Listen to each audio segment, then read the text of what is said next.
Demi-manche.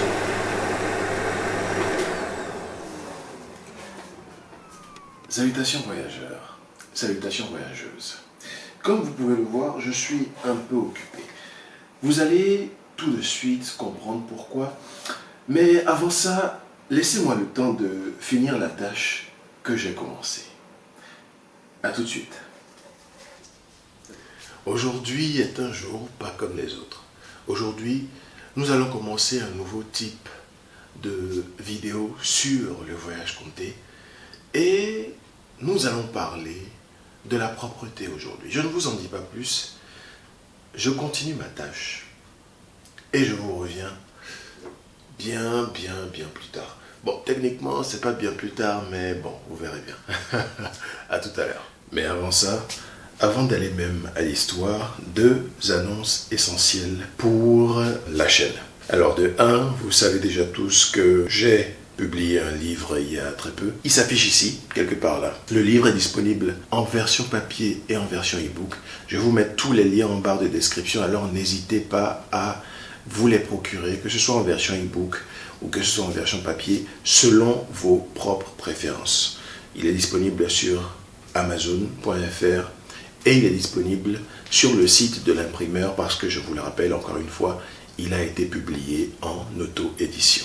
Deuxième nouvelle, je serai présent à Paris le 6 août pour le festival Wabena. Si vous avez envie qu'on se rencontre, qu'on discute un peu, eh bien c'est le moment de passer, faire un coucou, parce que je serai là et je viendrai avec des exemplaires également. Donc si vous voulez directement vos exemplaires dédicacés à Paris, à Wabena, eh bien venez. Je vous laisserai encore dans la barre de commentaires tous les détails nécessaires à cet événement. Le lieu, si je l'ai.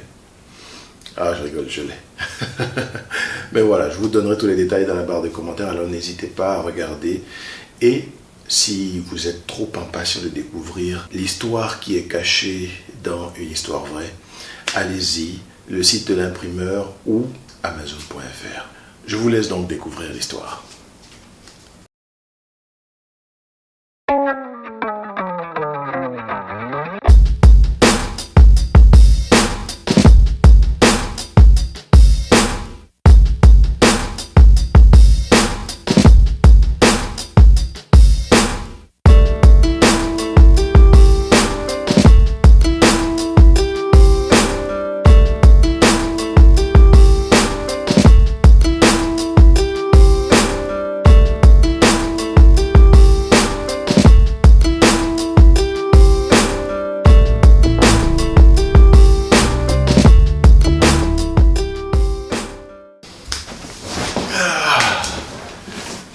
J'ai enfin fini. C'est exactement comme nous allons nous en rendre compte dans l'histoire qui va suivre, l'importance de garder chez soi propre par soi-même. Alors, c'est l'histoire d'une famille de 2 enfants et bien sûr les 2 parents, une fille et un garçon. Dans cette famille, les enfants n'ont pas le même traitement. C'est une famille heureuse. Certes, c'est une famille qui a construit un bon environnement pour que les enfants puissent étudier dans de bonnes conditions. Mais dans le traitement, il y a une différence et une différence notable. Je m'explique. Les 2 enfants vont à l'école et ils reviennent forcément à la maison à un moment. Sauf que lorsqu'ils reviennent à la maison, la fille est censée aider aux tâches de la maison. Elle aide pour le ménage, elle aide pour la cuisine, elle aide pour la lessive, elle aide pour absolument tout ce qui est tâches ménagères à la maison. Le garçon, quant à lui, eh bien tout ce qu'il a comme impératif, c'est de se concentrer sur ses études et de faire ce que les garçons font, d'aller se promener, d'aller faire du sport, d'aller s'occuper de lui. Bref, le garçon est, comme le dit si bien le père lorsqu'il rentre de la maison et qu'il discute avec ses enfants, le garçon, c'est l'héritier. L'héritier de on ne sait quoi encore, mais c'est l'héritier. Et en tant qu'héritier, eh bien, mon fils doit apprendre à être un homme. Et voilà comment, eh bien, ce fils apprend à être un homme. Gardez vos jugements tout de suite. la suite arrive. Donc, tout leur cursus scolaire se passe comme ça, jusqu'au bac. Il faut savoir que les deux ont eu un parcours linéaire. La fille a quand même eu une certaine avance sur son frère parce que elle a eu son bac avec une mention excellente et le frère a eu son bac avec une mention très bien. Bon, à quelques points près, c'est quasiment la même chose. Mais bon, je vous connais, on va dire que c'est pas la même chose. Et à côté de ça, à partir de ce moment-là, il fallait choisir du coup des formations universitaires. Et pour ceux qui ont déjà eu à le faire, du moins en France, vous savez que les formations qu'on a envie de faire ne sont pas forcément à côté de soi. C'était le cas pour la fille. La fille a voulu faire une formation en droit très spécifique. Parce que oui, elle a pensé beaucoup en avant à son master. Et il vaut mieux être dans une université, vous connaissez le système, hein, en France en tout cas, il vaut mieux être dans une université de la licence jusqu'au master. Et comme ça, on est conscient de tous les efforts fournis, des résultats même de la licence qui te permet d'entrer en master. On est conscient de tout ça, on prend ça en compte pour faciliter ton entrée dans le master, surtout quand il est dans une université qui cultive une certaine excellence. Donc voilà, elle a dû choisir une université, sauf que cette université se trouvait à environ, allez, on va dire 400 km de la maison de ses parents. Même chose pour le garçon. Le garçon, lui, n'a pas pris du droit. Il a toujours été passionné par les métiers de l'informatique, le codage. Donc, il a pris une université qui dispensait cette formation-là. Il faut savoir qu'entre-temps, il faut qu'il déménage. Chacun doit aller prendre son appartement maintenant, surtout pour les études. Donc, le garçon, il va à sa résidence universitaire qui est à peu près 100 km de là où enfin de la résidence familiale. Et la fille également, 400 km, elle va à Perpète-les-Oies pour poursuivre ses études. Le garçon, pour lui, tout va bien. Il fait sa première année tranquillement. Il a de bonnes notes. Hein. Il a mention bien au premier semestre, mention très bien au deuxième semestre. Sauf qu'il y a un petit bémol. En fait, qu'est-ce qui se passe avec le garçon? C'est que durant sa première année, il a pris l'habitude, tous les week-ends ou quand il a des choses à faire sur place, c'est-à-dire sur son lieu de résidence universitaire, eh bien, toutes les 2 semaines, du coup, il a pris l'habitude de rentrer chez lui, chez ses parents, pour avoir sa lessive de fête. Il a pris également l'habitude de rentrer pour avoir de l'argent de poche, avoir de la nourriture également, parce que oui, la nourriture de maman, ça ne se remplace pas, et ça lui permet également de consolider les relations avec sa maman et d'être un peu plus proche, de faire un peu plus le fils à maman. Bon, au début, la maman est contente de le voir venir et tout ça, elle l'accueille avec plaisir. À chaque fois, elle lui demande « Mais tu maigris, mais mange, viens manger. » Et voilà comment ça se passe pour la première année. Et je vous spoil quand même un peu la fin. Ça se passe pour tout son cursus scolaire. De l'autre côté, on va voir du côté de la fille. La fille, de son côté, elle a été éduquée, vous l'avez entendu déjà, sur un rythme très soutenu. C'est-à-dire qu'elle aidait à la cuisine, elle aidait au ménage, elle aidait à la vaisselle, à la lessive. Et en même temps, elle devait s'occuper de ses problèmes de femme et de femme en devenir pendant qu'elle était encore enfant.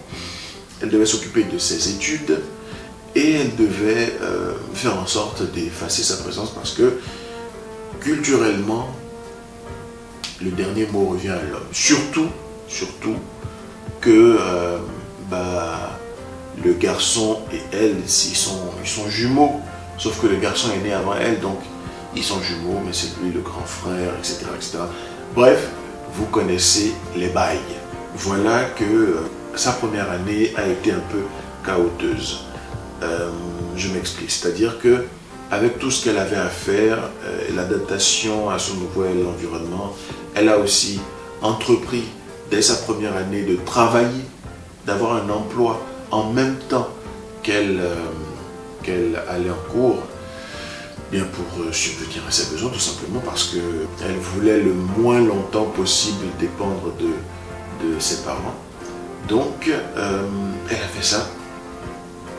Et au final, première année, en tout cas le premier semestre, elle a eu pour la première fois de sa vie une note en dessous de 10. C'est pas trop en dessous de 10, mais voilà, elle a eu cette note-là pour la première fois de sa vie. Et elle était vraiment mortifiée dans sa chair. Elle ne savait plus où se mettre, mais elle ne s'est pas laissée décourager. Elle a refait complètement son planning. Elle a catégorisé les choses de manière carrée. Et en termes d'organisation, c'est une vraie bête. Et ça a payé, puisqu'au second semestre de la première année, elle a eu mention excellente, magna cum laude. C'est magna ou summa cum laude? Je ne sais pas, dans les commentaires, dites-moi d'ailleurs, si c'est summa ou magna cum laude. Bref, en tout cas, c'était le top du top. Elle a été première du semestre 2 dans sa filière de droit. Et du coup, ça l'a aidé à rattraper le premier semestre qu'elle avait foiré. Et donc, elle a enchaîné, ce qui fait qu'en licence 3, elle a eu pareil, magna cum laude.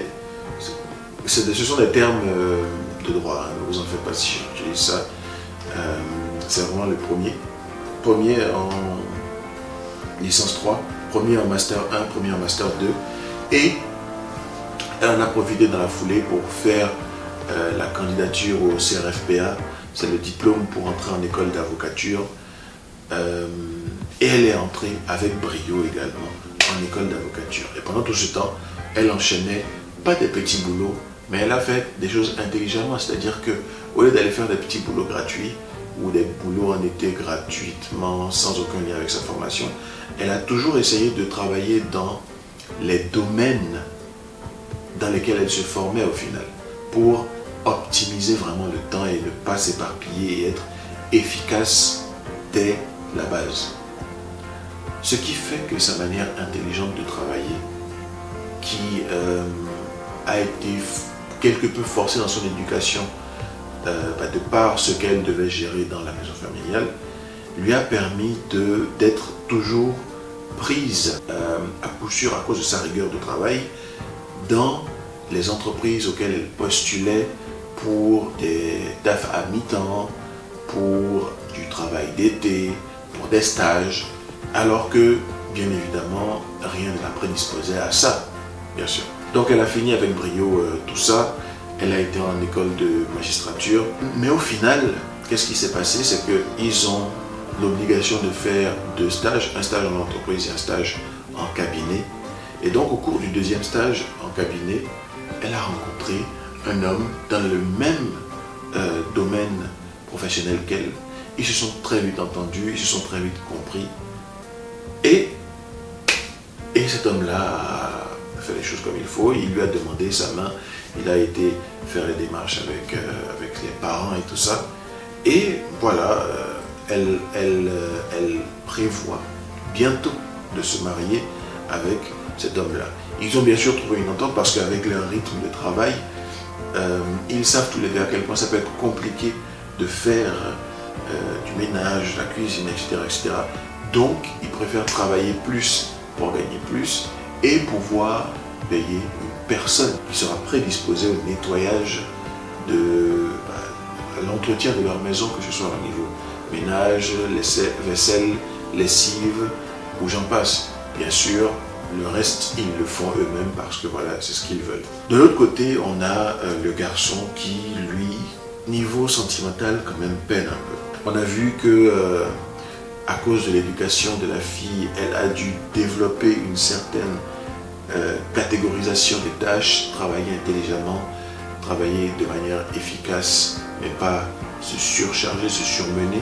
Sauf qu'au niveau du jeune homme, eh bien, il n'a jamais tenu d'aspirateur ni de balai dans sa main. Il attend que la vaisselle s'amoncelle jusqu'au plafond limite pour la faire. La lessive, il va la faire tous les week-ends presque chez ses parents. Et lui que son père au départ appelait mon héritier, eh bien il se retrouve qu'au final, eh bien cet héritier, il entame la patience du père qui, après énormément d'années sans ramener de fille sûre, et que sa fille est fiancée à quelqu'un qui va l'épouser, eh bien ça énerve le père. Mon héritier, mais qu'est-ce qu'on entend ici? C'est quoi ça? Hein? À ton âge, depuis là, tu ne te trouves pas une femme? C'est quelle histoire ça? Et c'est toi qui sais revenir ici? Ta soeur, combien de fois on l'a vu ici?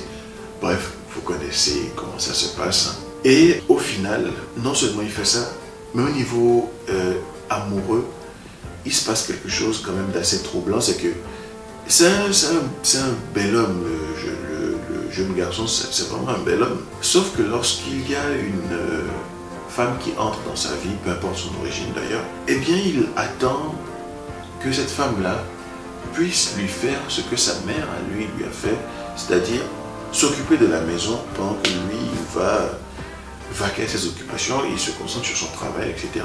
Parce que oui, il a trouvé un travail au final. Il a trouvé un travail dans une entreprise et il fait quand même pas mal d'assez de travail. Et vous savez, les informaticiens ont les catalogues comme étant des personnes qui sont enfermées dans le noir, dans une pièce, en train de faire on ne sait quoi devant leur écran. Eh bien, c'était pas trop loin quand même de ce que ce garçon-là devenait, parce que au final, laisser la vaisselle s'amonceler jusqu'au plafond, ne jamais passer un coup, presque jamais, vraiment c'est quand il y a des vrais tas de poussière et tout ça, qu'il passe un coup et qu'il est obligé au final. Mais ne jamais faire ça naturellement, eh bien ça a rebuté les filles qui sont venues passer quelques temps avec lui au final, parce que oui, il a eu des tentatives multiples. Et à chaque fois, ces filles ont eu toutes la même réaction, c'est de dire, écoute, je ne suis pas ta mère, je ne vais pas faire des choses pendant que monsieur travaille et rester à la maison et t'attendre comme une boniche. Et au final, lui se sent vexé, il sent du manque de respect vis-à-vis de sa mère.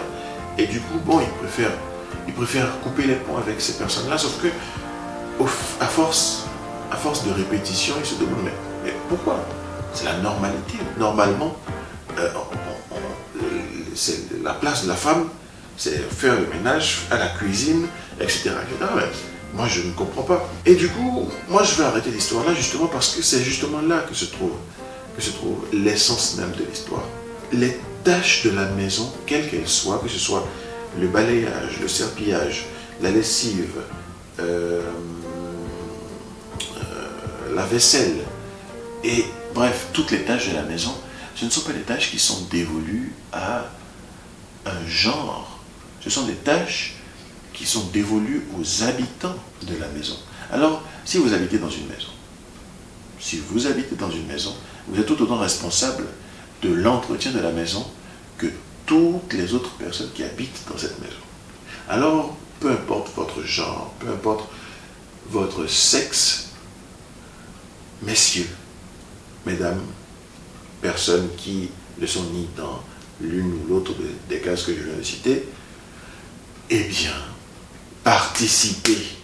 En plus, vous gagnerez à participer pour la simple et bonne raison que, au final, des vocations peuvent se créer comme ça. Il faut, comme on dit, c'est en forgeant qu'on devient forgeron.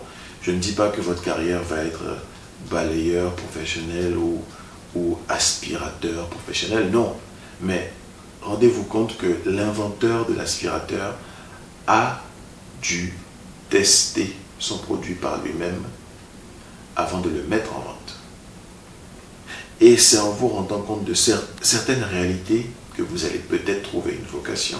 Je vais vous parler d'une autre vocation à l'histoire prochaine, mais vous allez vous rendre compte que dans les choses de la maison, dans les détails, se cachent généralement les grandes choses.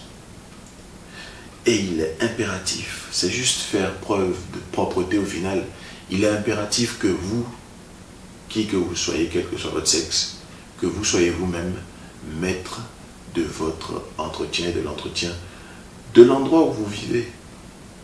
Et si vous avez des enfants, n'oubliez pas que peu importe leur sexe, à un moment, ils vont forcément être appelés à vivre seuls et qu'il faut qu'ils soient armés pour ça. Parce que se taper des... comme le garçon, hein, c'est ce qu'il faisait, il préférait manger, quand il ne pouvait pas rentrer chez sa mère, il préférait manger de la nourriture en conserve, déjà préparée, qu'on verse dans une casserole et puis c'est prêt, des nouilles instantanées. Il préférait manger ça à un vrai repas qu'il aurait préparé au préalable. Bref, je vous épargne les détails, je garde cette histoire pour les semaines à venir et je vous dis ceci, qui que vous soyez, où que vous soyez, quel que soit votre genre ou votre sexe, les choses de la maison où vous vivez sont de votre responsabilité. La propreté de la maison où vous vivez est de votre responsabilité parce qu'il en va de votre santé et il en va de la règle élémentaire qui est d'être propre en société. Propre, pas immaculé, mais propre. Et ça commence par chez vous. Me revoilà. J'espère que vous avez apprécié l'histoire que vous avez écoutée tout de suite. Dites-moi dans la barre de commentaires ce que vous en avez pensé. Dites-moi la morale que vous en avez tirée. J'ai hâte de vous lire, j'ai hâte de savoir ce que vous avez pensé de cette histoire qui, au final, est quand même quasi réelle dans certaines des familles de nos sociétés. Je ne sais pas ce que vous en pensez. J'attends de voir ce que vous en dites. Allez-y sans hésitation dans la barre de commentaires. Je vais vous lire et je vais répondre à chacun d'entre vous. Le voyage compté, une nouvelle dynamique. On est sur... vous voyez, j'aime bien cette nouvelle dynamique-là. Alors, voyageurs, voyageuses, un plaisir, comme toujours, de vous raconter ces histoires. J'espère vous retrouver la semaine prochaine, ou à minima cette semaine. Cette semaine pour peut-être un live ou je ne sais pas quoi d'autre. Mais jusque-là, voyageurs, voyageuses.